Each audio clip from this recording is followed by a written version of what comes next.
Canvas కిచెన్కి స్వాగతం అండి. ఇవాళ మనం వంకాయలు ఎండు రొయ్యలు కూర చూద్దామండి. ఎండు రొయ్యలు అంటే డ్రై మెటీరియల్, ఎండు రొయ్యలు, ఎండు చేపలు, మెత్తళ్ళు అలాంటివి ఇష్టంగా తినే వాళ్ళకి ఈ కూర బాగా నచ్చుద్దండి. చేయటం కూడా చాలా ఈజీ. చేయటం కష్టం అని అదని ఇదని కొద్దిమంది చేసుకోరు తినాలని ఉన్నా. అలాంటి వాళ్ళ కోసం ఇంకా సింపుల్గా ఎలా చేస్తారో నేను చూపిస్తానండి. ఇవి ఒక 1/2 కేజీ వంకాయలండి. కట్ చేసి ఉప్పు నీళ్ళలో వేసాను, ఎందుకంటే అవి కనరెక్కుతాయి. చాలా తొందరగా చేసుకోవాలి వాటిని కట్ చేశాక. తర్వాత ఒక ఉల్లిగడ్డ కొంచెం మీడియం సైజ్ ముక్కలు చేసి పెట్టుకున్నాను. ఒక 2 పచ్చిమిర్చి అండి, పొడవుగా ఉన్నాయి, చిన్న ముక్కలు చేసి కట్ చేసి పెట్టుకున్నాను. చిన్నవి అయితే ఒక 3 తీసుకోండి, ఎందుకంటే డ్రై ఎండు రొయ్యలు కొంచెం నీసు వాసన కొడతాయి. ఇట్లాంటివన్నీ వేసినప్పుడు ఏముండవు. అఫ్కోర్స్ వాటిని నీట్గా కడుక్కుంటే ఏమీ అవ్వద్దండి. ఇవి ఒక 50 గ్రాముల ఎండు రొయ్యలు అండి. శుభ్రంగా కడిగి నీళ్ళలో నానేసి ఉంచాను. యాక్చువల్గా వీటిని నీళ్ళలో నానబెట్టి ఒక 1/2 అవర్ ముందు, వండటానికి ఒక 1/2 అవర్ ముందు నీళ్ళలో నానబెట్టి మనం కల్లుప్పు అంటే రాళ్ళుప్పు అంటాం చూడండి, అది వేసి శుభ్రంగా తవ్వితే ఇలా వస్తాయండి. ఇంత నీట్గా వస్తాయి. చూడండి ఎంత బాగున్నాయో. ఇవే పచ్చిగా ఉన్నప్పుడు అంటే నీళ్ళల్లో వేయినప్పుడు ఎట్లుంటాయో నేను మీకు చూపిస్తాను. ఇలా ఉంటాయి. వాటికి వీటికి తేడా ఉంది కదా, చూపిస్తాను ఇప్పుడు కూడా. ఇవి ఎలా ఉన్నాయి, ఇవి ఎలా ఉన్నాయి, నీట్గా ఉన్నాయి కదా. అలా శుభ్రంగా కడుక్కోవాలండి. కొంచెం టైం పడుతుంది కడగటానికి.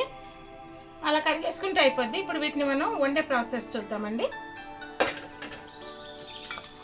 నేను ఒక గిన్నె తీసుకుని దాంట్లో ఫస్ట్ ఉల్లిపాయలు వేస్తున్నానండి. తర్వాత పచ్చిమిర్చి వేసేసాను. ఆ తర్వాత ఈ నానబెట్టిన ఎండు రొయ్యలను వేస్తున్నాను.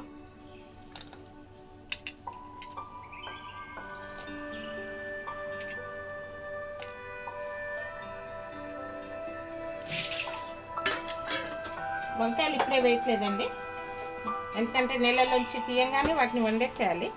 వీటిలో ఒక 1/2 టీ స్పూన్ పసుపు వేస్తున్నాను. సాల్ట్ మీ రుచికి సరిపడా వేసుకోండి.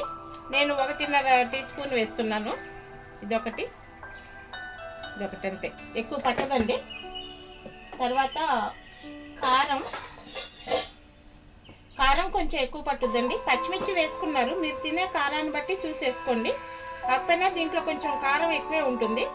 కారం ఎక్కువ పడితేనే బాగుంటుంది. నేను 2 స్పూన్లు వేస్తున్నానండి, 2.5 వేస్తా కూడా. ఈ 2 ఇంకొక 2.5 స్పూన్స్ వేసాను.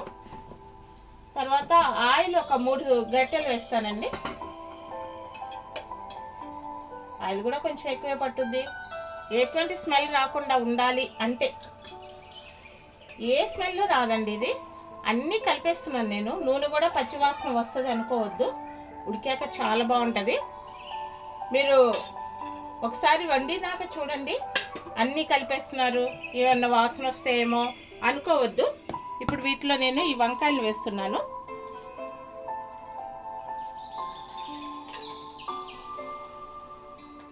అంటే 2 రొయ్యలు, ఉల్లిపాయలు, పచ్చిమిర్చి, ఉప్పు, కారం, పసుపు అన్నీ వేసాక లాస్ట్లో వీటిని వేస్తున్నాను. ఆయిల్ కూడా వేసాక దీన్ని మనం కొంచెం చేత్తో మంచిగా కలుపుకోవాలండి. ఈ ఉప్పు కారం అంతా స్పూన్తో కూడా, గరిటెతో కూడా కలపచ్చు, కానీ వంకాయలు కండ్రెక్కుతాయి. సో వాటికి కొంచెం ఉప్పు తగిలేలా చూసుకొని జస్ట్ కొంచెము వాటర్, చాలా కొంచెం వాటర్, ఒక చిన్న గ్లాస్ వాటర్ పోసి స్టవ్ మీద పెట్టేద్దామండి.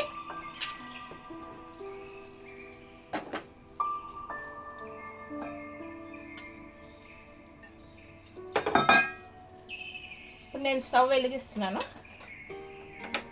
ఫస్ట్ హై ఫ్లేమే పెట్టుకోండి. ఇవంతా మొత్తం కలిపేసానండి. జస్ట్ ఒక చిన్న గ్లాసు, టీ గ్లాసు వాటర్ పోసాను. అఫ్కోర్స్ లాస్ట్లో మళ్ళీ కొంచెం పోస్తాను. ఈ వరకు ఉడకటానికి మటుకు వేసాను. దీన్ని ఇప్పుడు నేను మూత పెట్టేస్తాను.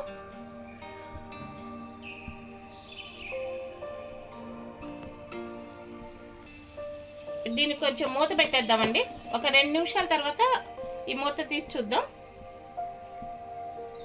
ఎలా ఉందో. ఒకసారి చూద్దామండి. చూడండి, వాటర్ పోస్తుంది, వాటర్ కూడా అయిపోవస్తుంది. ఈ ఆయిల్ పైకి తేలుతుంది. ఇప్పుడు మనం దీన్ని కొంచెం సిమ్ చేసేసుకుంటే ఫ్లేమ్ సిమ్ మీద ఉడుకుద్ది. ఇంకా 2 నిమిషాల్లో అయిపోద్దండి కర్రీ. యాక్చువల్గా దీనికి పట్టే టైం వల్ల ఈ ఎండ్రాయిల్ని కొంచెం తలాతోక తీసి నీళ్ళల్లో నానబెట్టి ఉప్పేసి కడుక్కోవటం ఒకటే శ్రమ అండి. అయితే దీన్ని చాలామంది చాలా రకాలుగా వండుతారు. ఒకసారి మూత పెడదామండి. చాలా రకాలుగా వండుతారండి, దీన్ని వేయిస్తారు కూడా.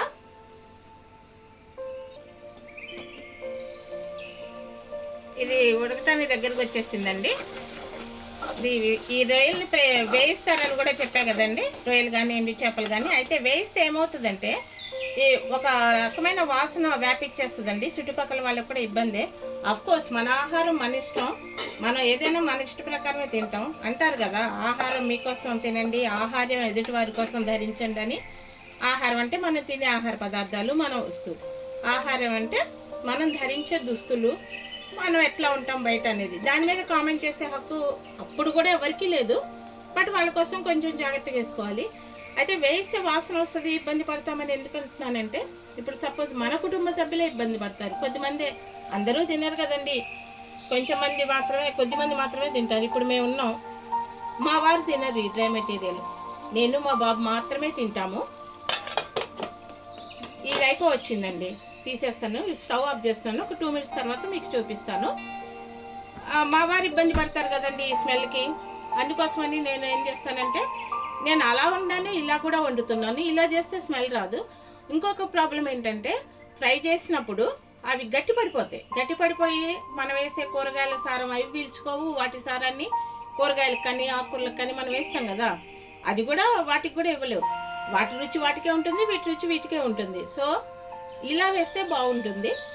నేను ఇలా అయితే నాకు నచ్చదు, మా మదర్ కూడా ఇలానే చేస్తారు. అలానే నేను వేయించి వండే వాళ్ళని ఎవరిని కామెంట్ చేయట్లేదండి. నేను ఎవరినైనా హర్ట్ చేసి ఉంటే దయచేసి క్షమించండి, ఇది నా అభిప్రాయం మాత్రమే. సో వంకాయ ఎండ్రాయిల్ కూర అయిపోయిందండి. ఒక 2 మినిట్స్లో నేను మీకు చూపిస్తాను. ఇదండి వంకాయ ఎండ్రాయిల్ కూర అయిపోయింది. చాలా సింపుల్ అండి, ఇదైతే చాలా తేలిక, రాని వాళ్ళు కూడా వండుకోవచ్చు. అన్నీ కలిపేసేసి పెట్టేసి 2 నిమిషాల తర్వాత మళ్ళీ చూసుకుని లాస్ట్లో అడుగంటకుండా చూసుకుంటే చాలు. ఆయిల్ పైకి తేలేదాకా ఉంచితే సరిపోతుంది. ఆయిల్ చూడండి ఎలా తేలిందో కనబడుతుంది కదా, ఇగో ఆయిల్, ఇదంతా ఆయిలే. ఇలా ఆయిల్ పైకి తేలితే ఇది స్మెల్ రాదు, అంటే పచ్చి నూనె వాసన రాదు. ఇవి తినడానికి కూడా బాగుంటాయి. కూర కూడా చాలా సింపుల్. అయితే మనం కట్టేసే ముందు మన దగ్గర కొత్తిమీర ఉంటే కనుక, ఇష్టమైతే కొత్తిమీర దాని మీద చల్లుకుని ఆఫ్ చేసుకుంటే స్టవ్, ఆ కొత్తిమీర వాసన కూడా ఫ్లేవర్ కూడా చాలా బాగుంటుంది. ప్రజెంట్ నాకు అవైలబుల్గా లేదు, సో నేను వేయలేదు. వేస్తే ఇంకా బాగుంటుంది. ఇదండి వంకాయ ఎండ్రాయిల్ కూర.